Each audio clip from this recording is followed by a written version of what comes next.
Part 1. You will hear a woman, Paula, phoning her friend Ralph about an application to the local council for money for their drama club. First, you have some time to look at questions 1 to 3.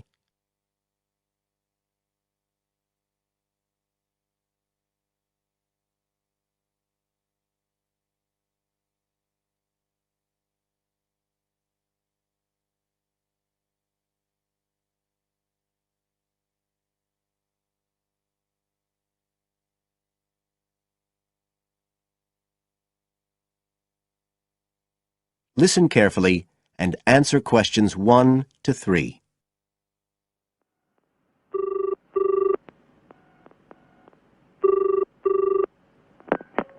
Hello? Ralph, it's Paula. Hi. You know I told you we could apply to the local council for money for our drama club?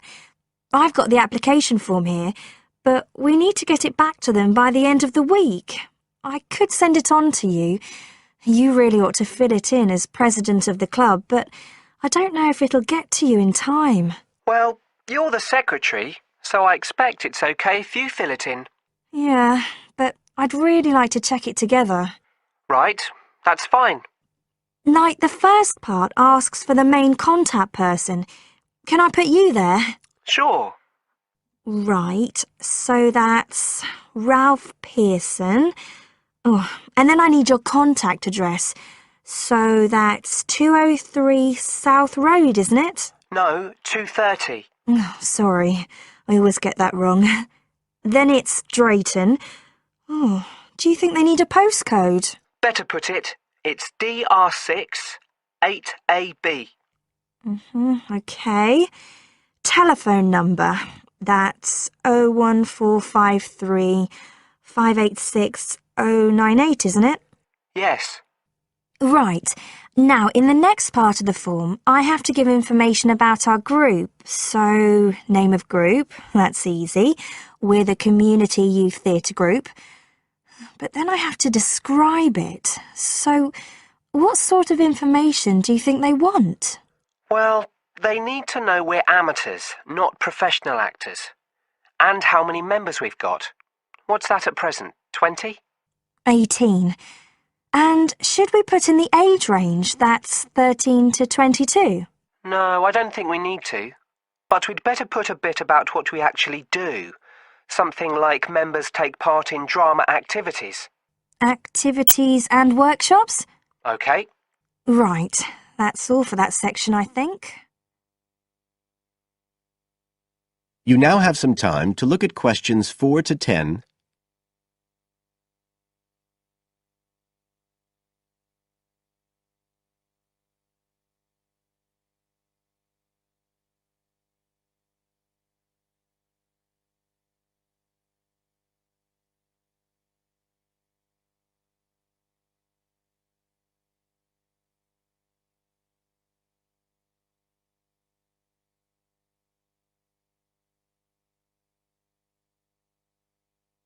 Now listen and answer questions 4 to 10. Now, the next bit is about the project itself, what we're applying for funding for. So, first of all, they need to know how much money we want. The maximum's £500. I think we agreed we'd ask for 250, didn't we? OK. There's no point in asking for too much. We'll have less chance of getting it. Then we need to say what the project, the activity is. Right. So we could write something like, to produce a short play for young children. Should we say it's interactive? Yes, good idea. Right, I've got that. Then we have to say what we actually need the money for. Isn't that it? No, we have to give a breakdown of details, I think. Well, there's the scenery. But we're making that. We need to buy the materials, though. Oh, OK. Then there's the costumes. Right. That's going to be at least £50. OK. And what else? Oh, I just found out we have to have insurance.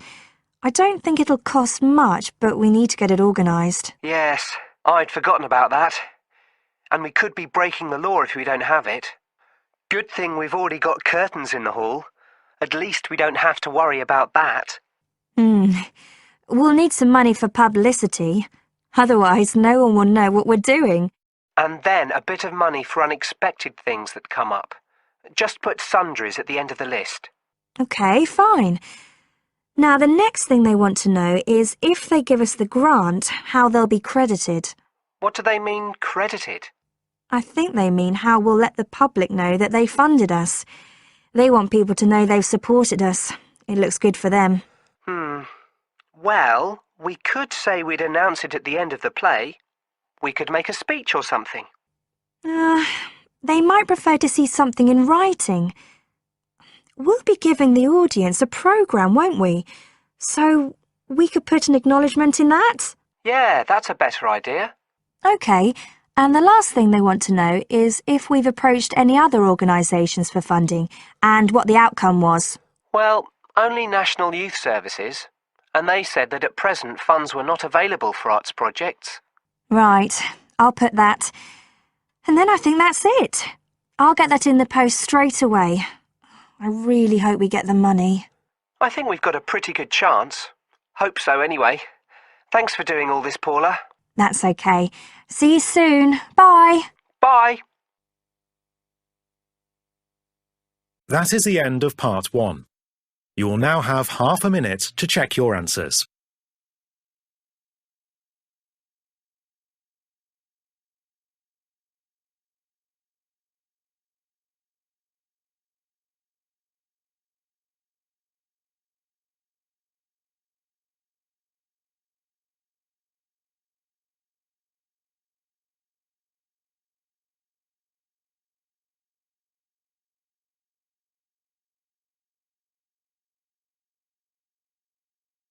Part 2.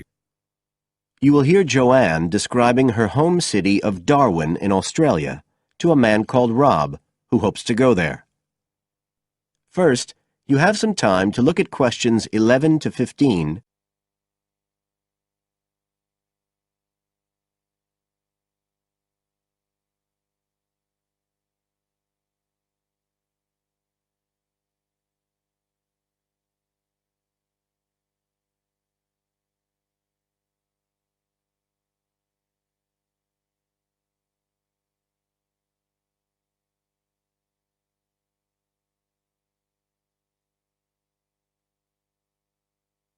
Now listen carefully and answer questions 11 to 15. Joanne?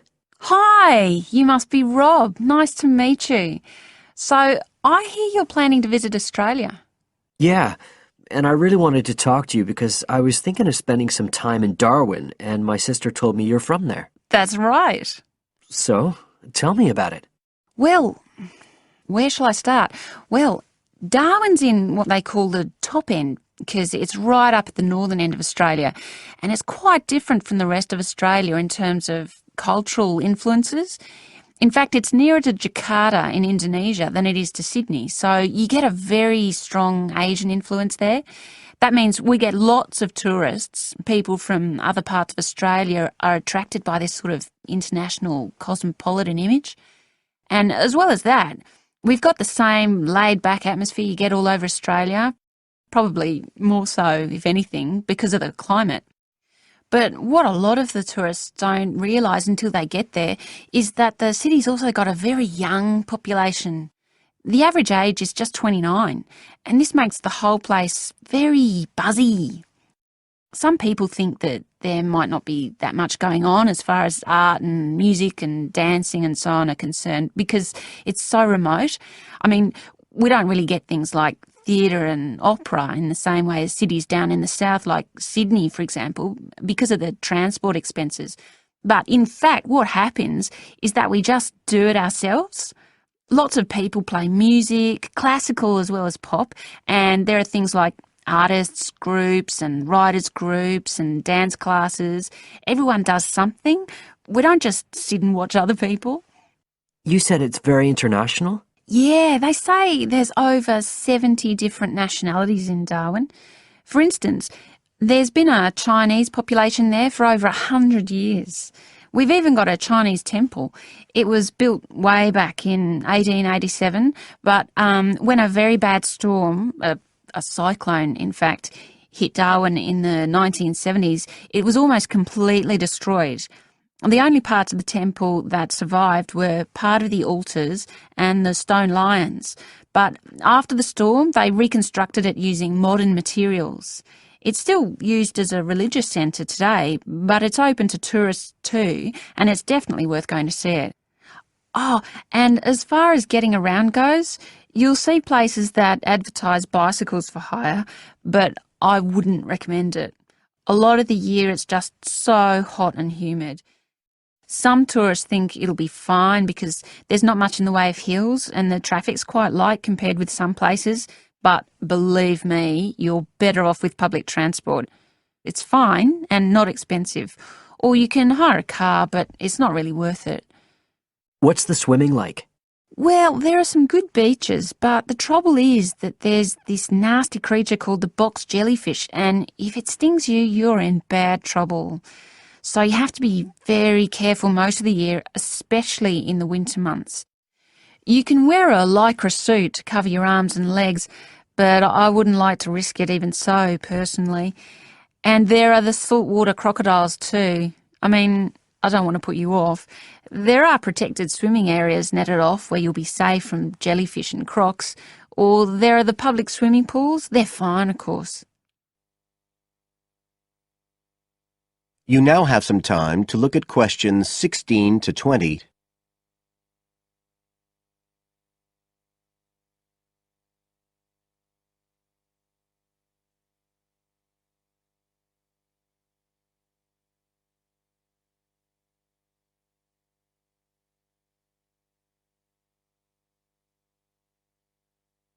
Now listen and answer questions 16 to 20.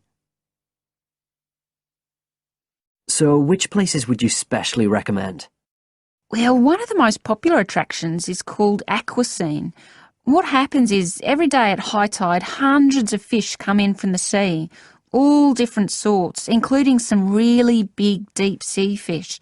And some of them will even take food from your hand. It's right in the middle of town at the end of the esplanade. It's not free. I think you have to pay about $5, but it's definitely something you have to experience. Then, of course, Darwin has a great range of food, being such a cosmopolitan place. And if you don't have lots to spend, the best place to go is to Smith Street Mall, where they have stalls selling stuff to eat. There's all sorts of different things, including Southeast Asian dishes, which I really like. You'd think there'd be plenty of fresh fish in Darwin, as it's on the coast, but in fact, because of the climate, it mostly gets frozen straight away. But you can get fresh fish in the restaurants on Cullen Bay Marina. It's a nice place to go for a special meal, and they have some good shops in that area too. What else? Well, there's the Botanic Garden. It's over 100 years old and there's lots to see. An orchid farm, rainforest, a collection of palm trees, a wetlands area. You can easily spend an afternoon there. That's at Fanny Bay, a couple of kilometres out to the north. Then, if you've got any energy left in the evening, the place to go is Mitchell Street. That's where it all happens as far as clubs and music and things are concerned. You'll bump into lots of my friends there. Talking of friends, why don't I give you some email addresses? I'm sure they wouldn't mind if you... That is the end of part 2. You now have half a minute to check your answers.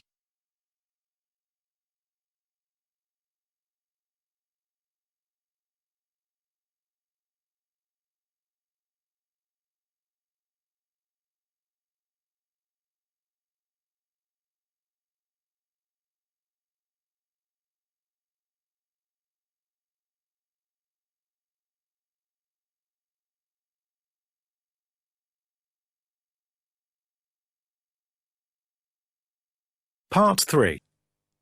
You will hear 2 university students, Phil and Stella, talking to their tutor about their research project.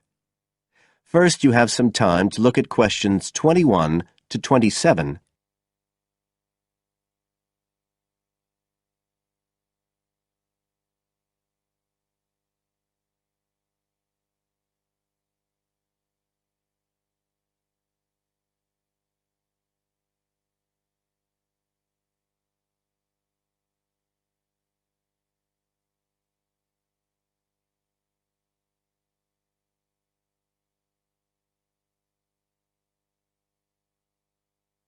Now listen carefully and answer questions 21 to 27.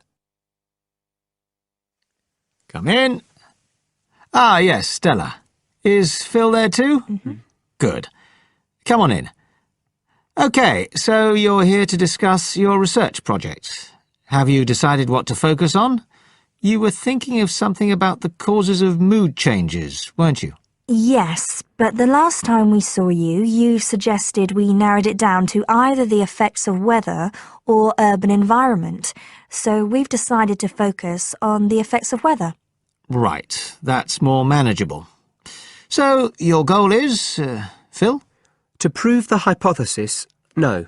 To investigate the hypothesis that the weather has an effect on a person's mood. Good. And what's your thesis, Stella? Well, our thesis is that in general, when the weather's good, it has a positive effect on a person's mood, and bad weather has a negative effect.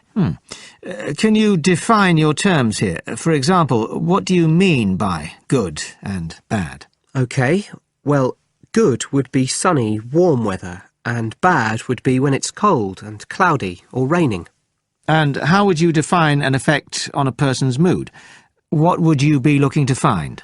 An effect on the way a person feels.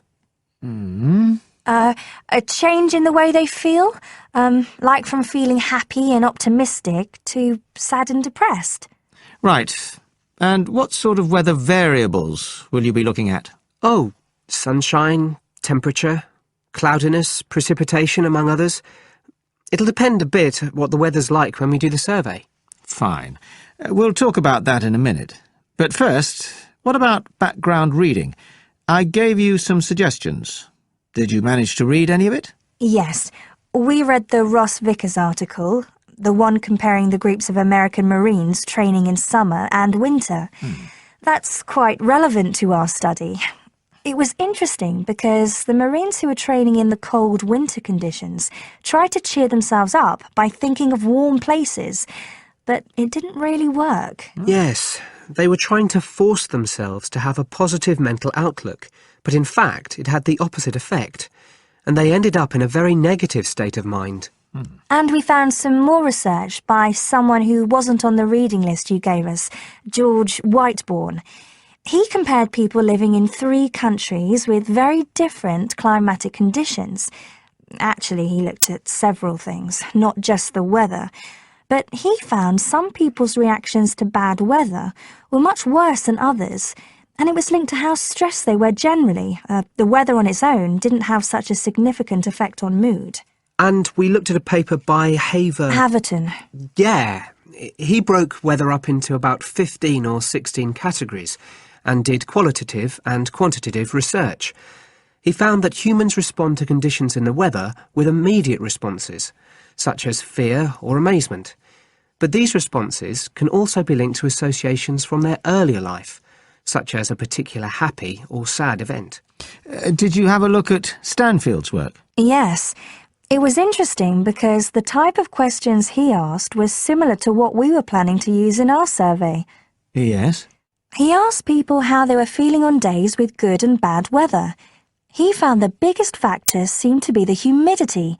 Moods were most negative on days with a lot of rainfall. Long periods without sunshine had some effect, but nothing like as much. That could be quite a useful model for your project. Yes, we thought so too. Although we can't continue our survey for as long as he did. He did his over a 6-month period. You now have some time to look at questions 28 to 30.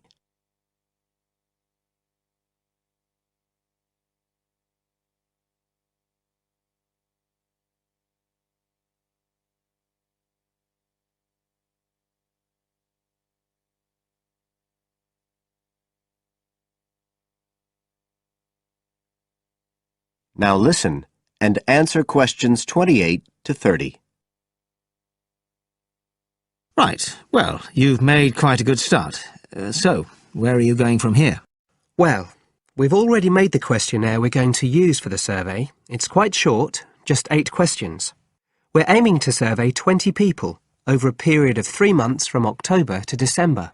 We can't specify the actual dates yet because it depends on the weather. We want to do the survey on days with a range of different weather conditions. And we'll just be working on campus, so our data will only be statistically sound for the student population here. That's okay. Have you thought how you'll determine what will constitute each aspect of weather, and how many you're looking at? We decided on 4. The amount of sunshine, cloudiness, temperature and precipitation. We thought we might use the internet to get data on weather conditions on the days we do the survey, but we haven't found the information we need, so we might have to measure it ourselves. We'll see. Then we've got to analyse the results, and we'll do that using a spreadsheet, giving numeric values to answers. And then, of course, we have to present our findings to the class, and we want to make it quite an interactive session. We want to involve the class in some way in the presentation, maybe by trying to create different climatic conditions in the classroom, but we're still thinking about it. I see. Well, that sounds as if you're on the right lines. Now, what I'd suggest that you think about, in addition to the work you... That is the end of part 3.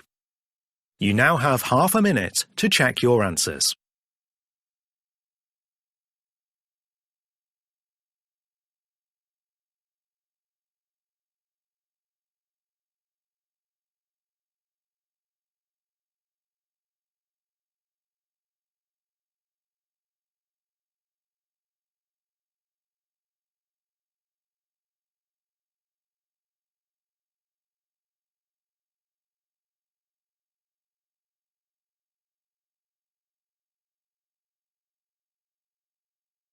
Part 4. You will hear a lecturer in education talking about some experiments done in the USA to investigate the effects of reducing class sizes. First, you have some time to look at questions 31 to 40.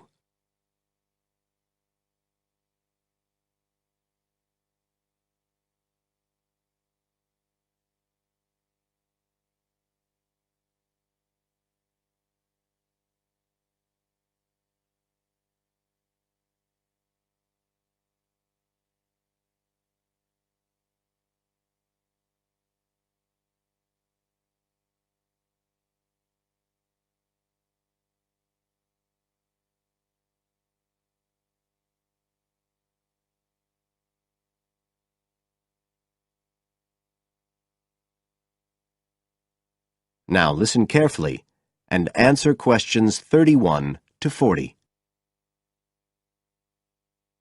All over the world, there are passionate arguments going on about how educational systems can be improved. And of all the ideas for improving education, few are as simple or attractive as reducing the number of pupils per teacher. It seems like common sense. But do these ideas have any theoretical basis? Today, I want to look at the situation in the USA and at some of the research that has been done here in America on the effects of reducing class sizes.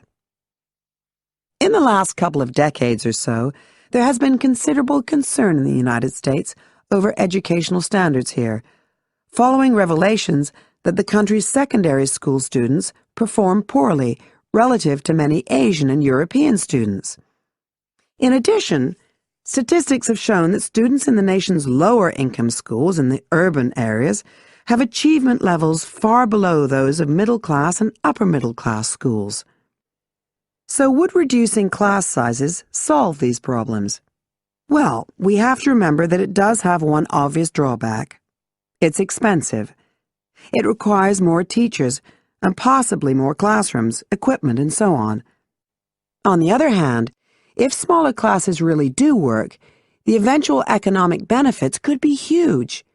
Better education would mean that workers did their jobs more efficiently, saving the country millions of dollars. It would also mean that people were better informed about their health, bringing savings in things like medical costs and days off sick.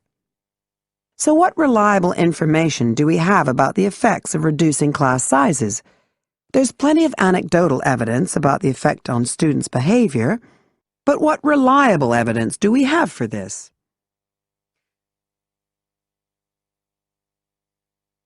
Let's have a look at 3 research projects that have been carried out in the USA in the last couple of decades or so.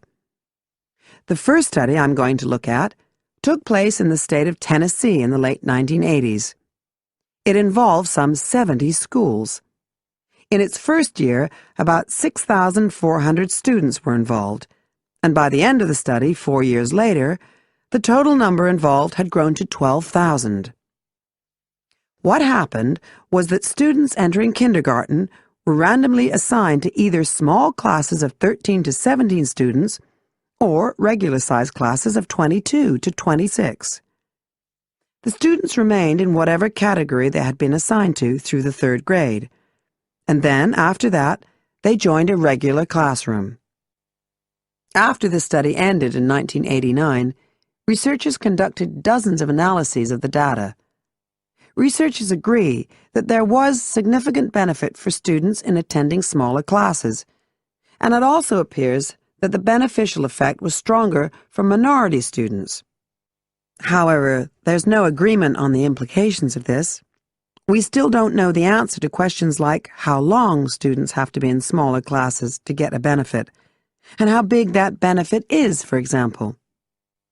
The second project was much larger and took place in California. Like the Tennessee study, it focused on students from kindergarten through to grade 3, but in this case, all schools throughout the state were involved. The experiment is still continuing, but results have been very inconclusive, with very little improvement noted. And the project has, in fact, also had several negative aspects. It meant an increased demand for teachers in almost all California districts. So the better-paying districts got a lot of the best teachers, including a fair number that moved over from the poorer districts. And there were a lot of other problems with the project. For example, there weren't any effective procedures for evaluation. All in all, this project stands as a model of what not to do in a major research project. A third initiative took place in the state of Wisconsin at around the same time as the California project began, and it's interesting to compare the two. The Wisconsin project was small. Class sizes were reduced in just 14 schools, but it was noteworthy because it targeted schools at which a significant proportion of the students were from poor families, compared with California's one-size-fits-all approach. Analysts have found that the results are very similar to the Tennessee project, with students making gains that are statistically significant, and that are considerably larger than those calculated for the California initiative. Now, I'd like to apply some of these ideas to the latest. That is the end of part 4. You now have half a minute to check your answers.